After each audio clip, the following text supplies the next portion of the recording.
So, trying not to get 5 minutes in and then messing it up again, let me start with the fact that Vala's story has 9 planned books, finished in at least a rough draft.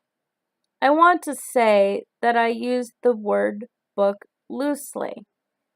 They are books because who would read an erotic fiction book that's 1,000 pages long?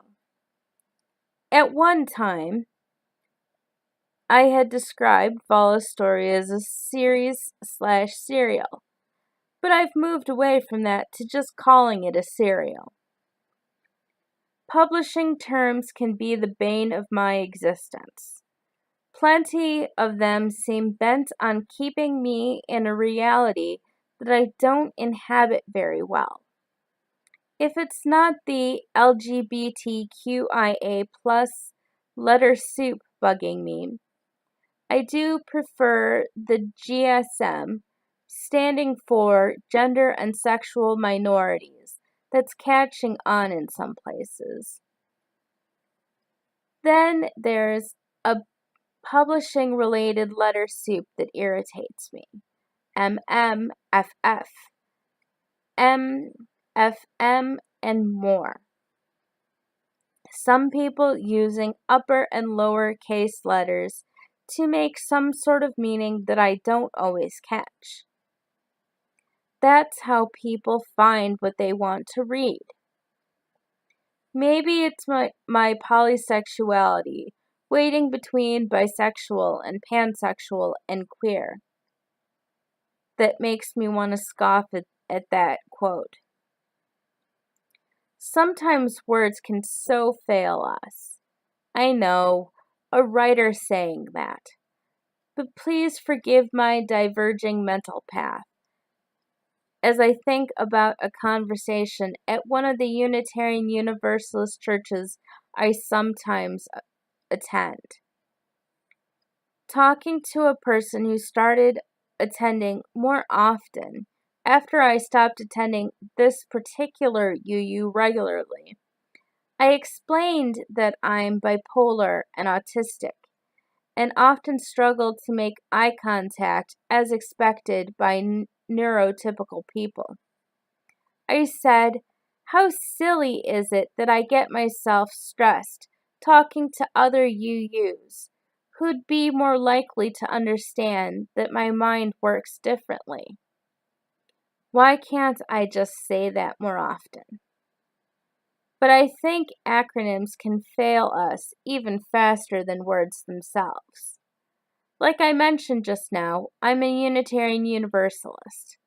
More often, we call ourselves UUs. It's a denominational joke that we can talk in acronym, especially those of us who are clergy or lay leaders.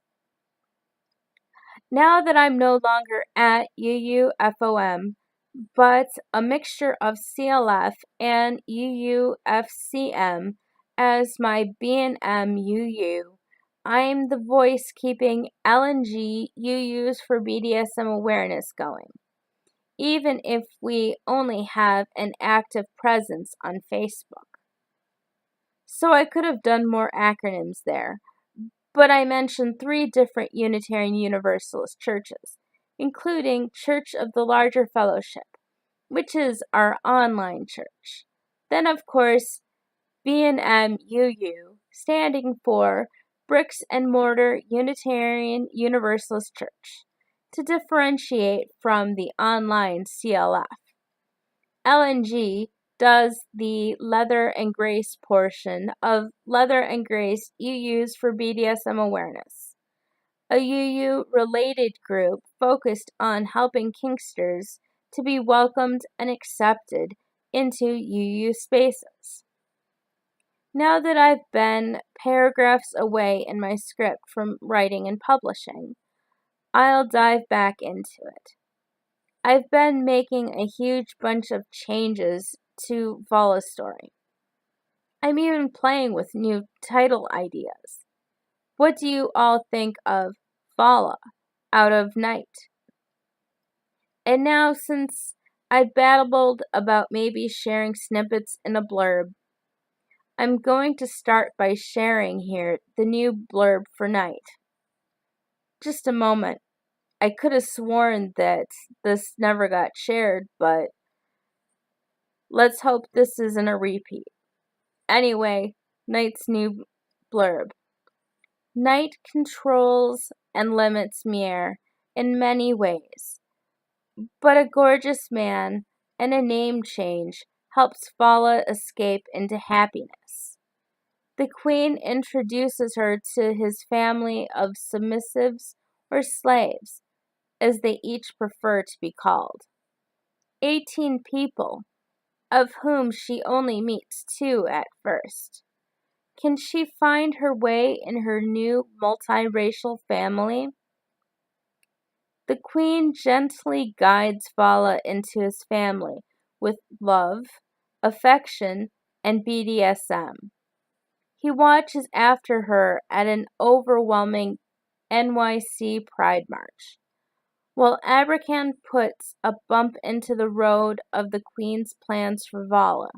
The other adults in the family are ready to help.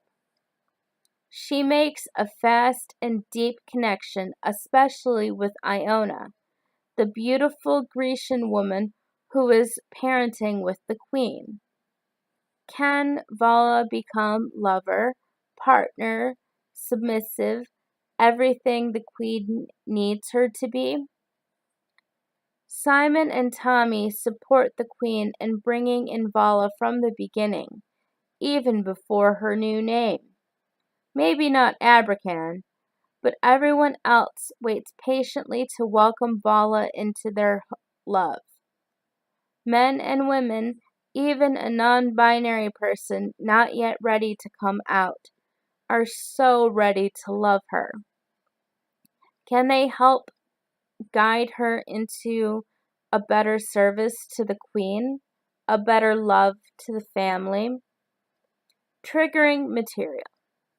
There's enough complex stuff to warrant a whole page on the topic, but I'll summarize here. Multiple genders in multiple types of sexual and BDSM activity, interracial relationships, use of slave in a consensual BDSM context, upsetting character backstories that include everything from rape and incest to mentions of domestic abuse and racism. Wow, putting in the blurb made the length of this script jump quick. But yeah, remembering my vent about acronyms and publishing above, MMFF, MFM, etc. So yeah, once I made a sarcastic drawing in Microsoft Paint, trying to get all the gender symbols in night into a picture. I'll tell you the letters now, as I conceived of them before a character came out as non-binary. M, M, M, F, F, F, M, M, M, F, F, F, M, F, F, F, M, F, F, M. Both amusing and satisfying in writing and speech. Of course, I get into labels like menage and poly, both of which irritate me for a bunch of reasons. Have I been talking long enough you don't want to hear or read? I don't think I care.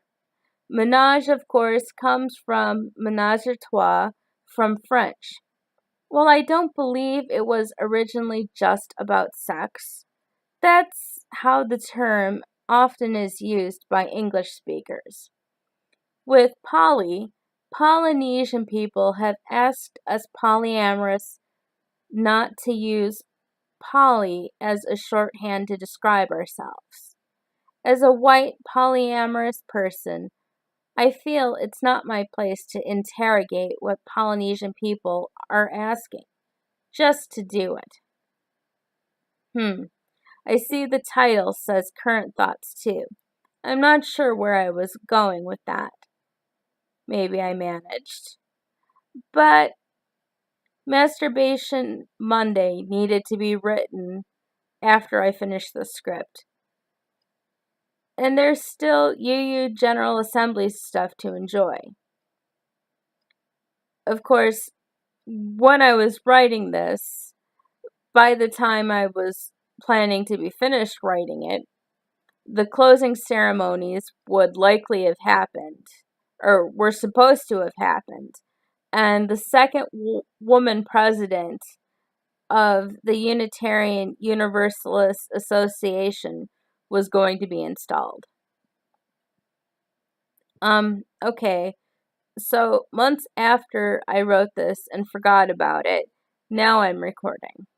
But yeah, we have a woman UUA president.